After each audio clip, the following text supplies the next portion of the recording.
Okay. Anyway, in just a few minutes, we will be joined by a senior economist from the Food and Agriculture Organization, Upali Galketi Arachilaj. He will join you virtually to talk about the October food price index. At 1 p.m., there'll be a hybrid briefing by Ambassador Federico Villegas, the president of the Human Rights Council. And as a reminder, if you're interested, 3:15, the Ban Ki-moon event in the Dag Hammarskjöld Library. I have a statement to share with you on the Democratic People's Republic of Korea. The Secretary General strongly condemns the launch of a ballistic missile of intercontinental range by the Democratic People's Republic of Korea, as well as the barrage of various missiles over the past 2 days. The Secretary General reiterates his calls on the DPRK to immediately desist from taking any further provocative action and to fully comply with its international obligations under all relevant Security Council resolutions. He is deeply concerned about the tension on the Korean Peninsula and troubled by the increased confrontational rhetoric. He strongly urges the DPRK to take immediate steps to resume talks and asks all parties to come together and to foster an environment that is conducive to dialogue with a view to achieving sustainable and complete verifiable denuclearization of the Korean Peninsula. Humanitarian update from Ukraine, where we're told that today our humanitarian colleagues visited the Kherson region to deliver much-needed relief supplies in areas where the government recently regained control.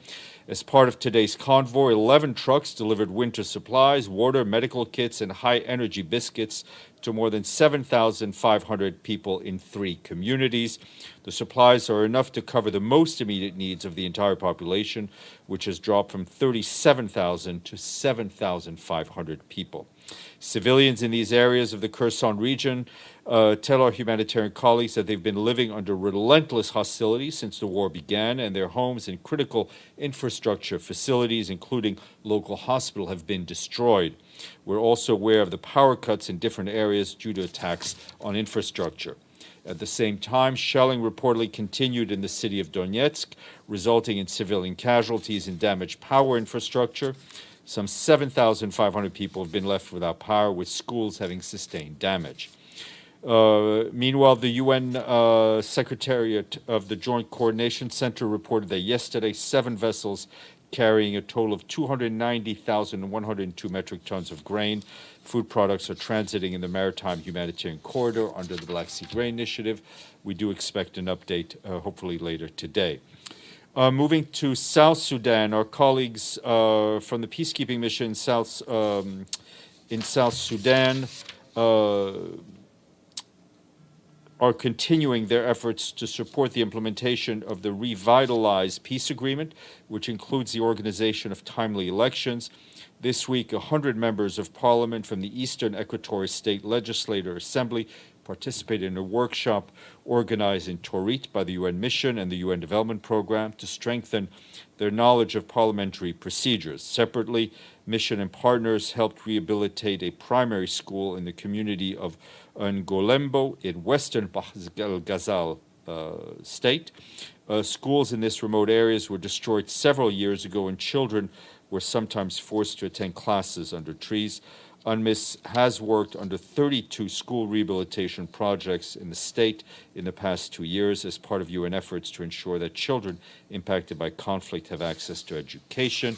And I think I could ask my colleagues to bring in, I have a trip announcement, which I don't have with me.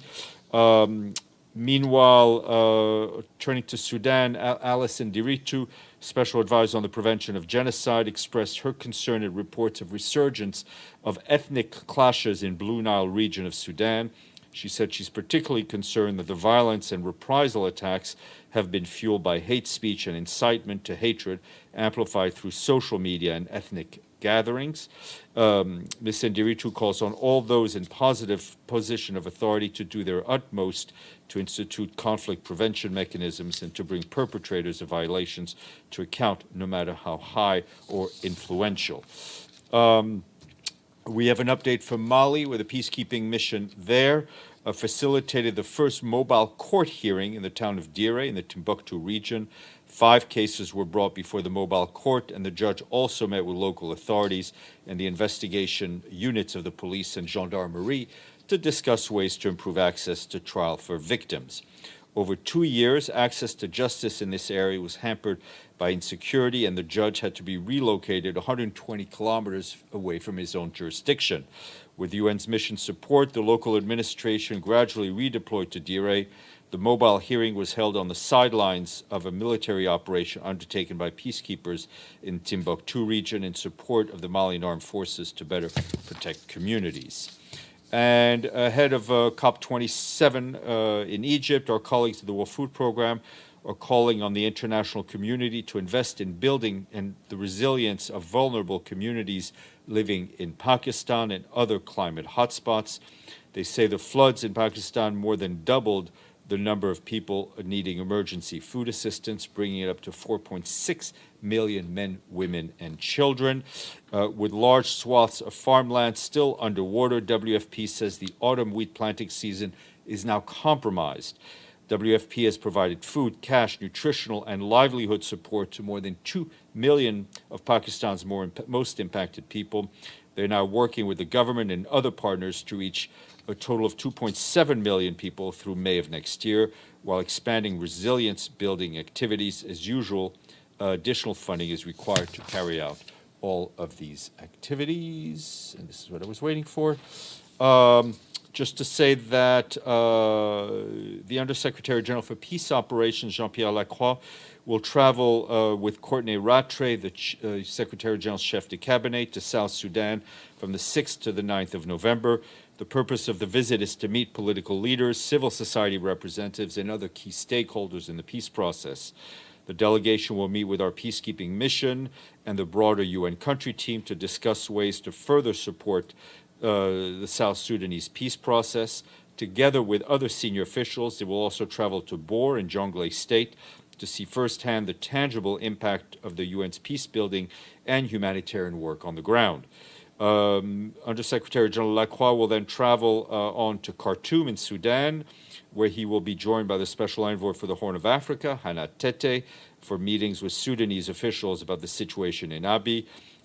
They will also visit Abyei itself for discussions with local administrations, the Ngok Dinka Paramount Chief and community, the Miseria community, and women's groups. They will also meet with the peacekeeping missions and its partners on the ground, and also expect to visit a smart camp in Dukra designed to minimize the environmental footprint of our peacekeepers. Lastly, a senior personnel announcement to share with you. Secretary General, in consultation with the Secretary General of UNCTAD, Rebecca Greenspan, has appointed Pedro Manuel Moreno of Spain as Deputy Secretary General of UNCTAD.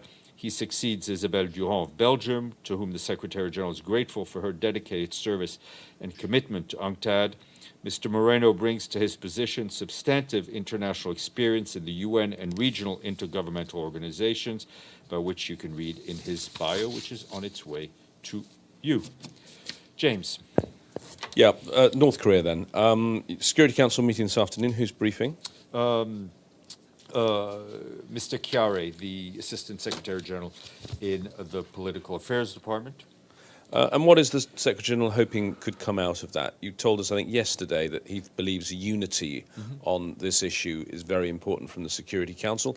Does he also want action from the Security Council? Well, I mean, unity in message of the Security Council is, in my mind, also considered action.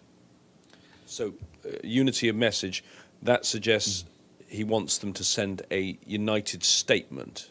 I mean, a united message. How, in what form that those words will take place, I think, is up to the council members themselves to decide. And one last one on North Korea, Humanitarian.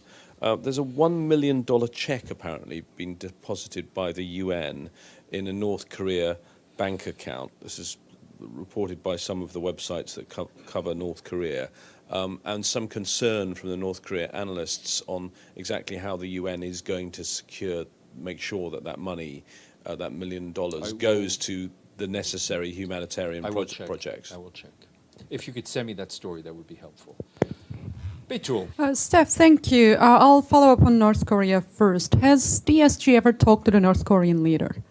To the North Korean leader, not to my knowledge. And why doesn't he? I think contacts have been had with, obviously, the permanent rep here and the various senior delegates that have come through. But he, as Secretary General, is always willing to speak to any leader. Has he ever made a request to talk to the North Korean I leader? don't know if a request has been made, but I don't think a conversation's been had. And another question on climate change. I believe the SG is traveling to Egypt. Yes, we announced it yesterday. And, sorry, I missed it. He talked about it yesterday, Yeah. but what specific outcome does he want to see from the climate summit?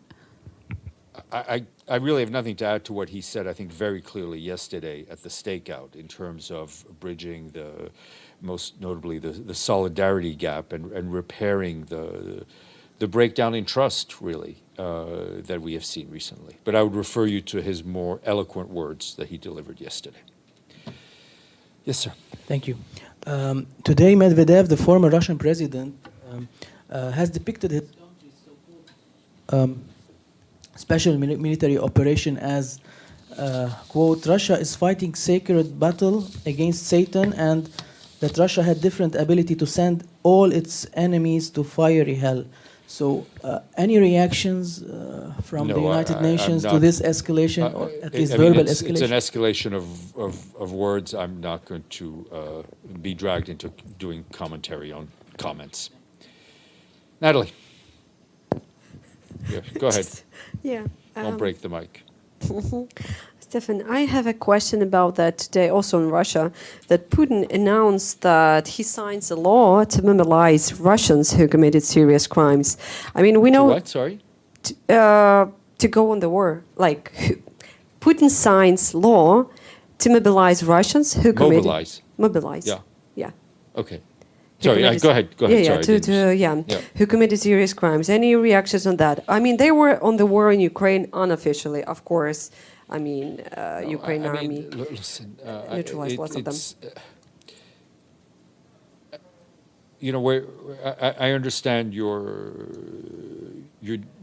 desire to have me comment on everything that is being said and every step that is being said. I think the Secretary General yesterday, I think, was very clear in saying that we need to do whatever we can to move in the direction of peace. He didn't think we were there.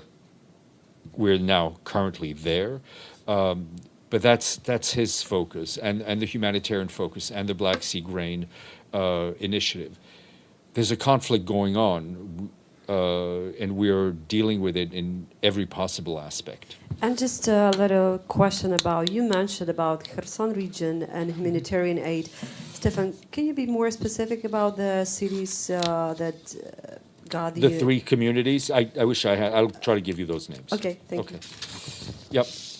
Any updates on the situation of human rights in Iran right now?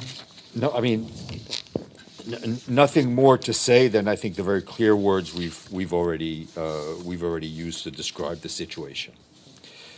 Yes, Evelyn, and then we'll go to our guest. Yes, thank you. Is there any update on the Ethiopia talks in South Africa?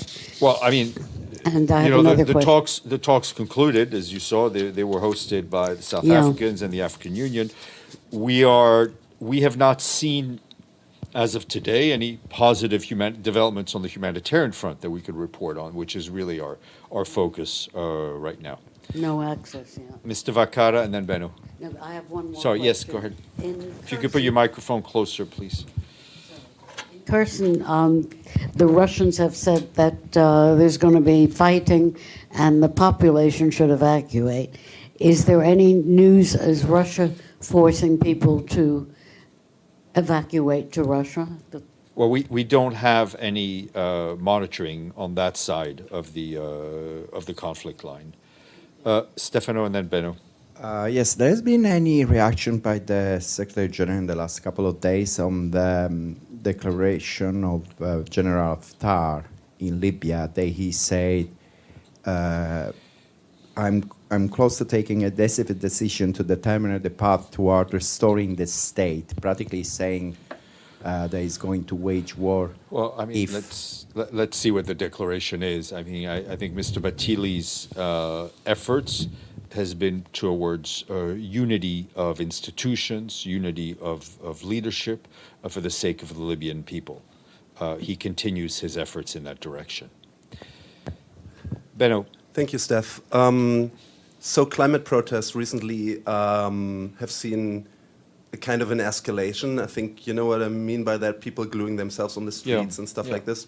Now, there was a case in Germany where a woman couldn't be helped after a bike crash because the ambulance was in traffic because of a protest like this. I wonder if the SG has a view on how far climate protests can go.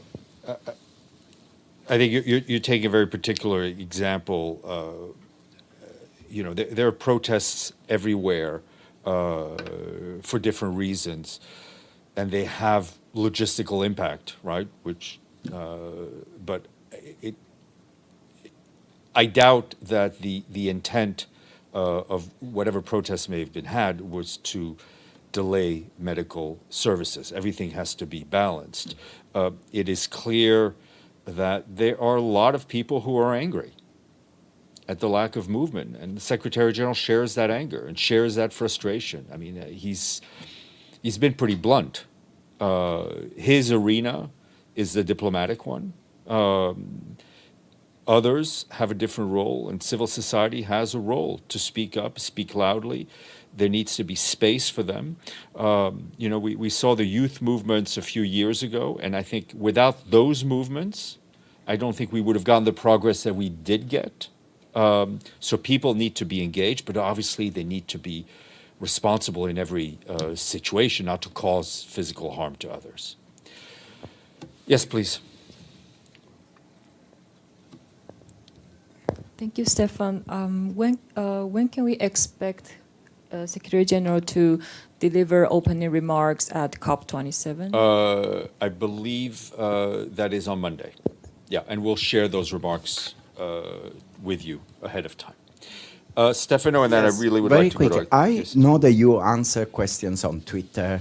I don't know if you answered, if this was posed to you.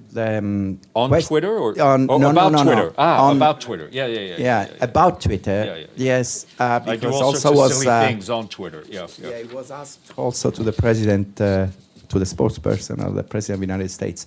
Is the Secretary General is going to pay $8? And what about the other UN agencies? I mean, there are any instructions about it? We are in touch.